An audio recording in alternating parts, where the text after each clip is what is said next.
বাংলাদেশে আইপিএল এর খেলা সম্প্রচার বন্ধের নির্দেশ দিয়েছে তথ্য মন্ত্রণালয়। এই মুহূর্তে সচিবালয়ে আছেন সহকর্মী আশিকুর রহমান অপু।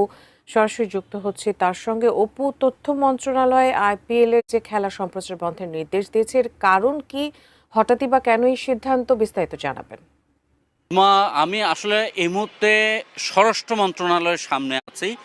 আর আইপিএল সংক্রান্ত যে আদেশটি সেটি তথ্য মন্ত্রণালয় জারি করেছে, সেটি আজকের তারিখে কিছুক্ষণ আগে আমাদের কাছে এই আদেশের কপি এসে পৌঁছেছে তথ্য ও সম্প্রচার মন্ত্রণালয়ের টিভি 2 শাখা থেকে বাংলাদেশ সচিবালয়ের। এটি একটি সরকারি আদেশ, 5 জানুয়ারি তারিখেই এটি সই হয়েছে।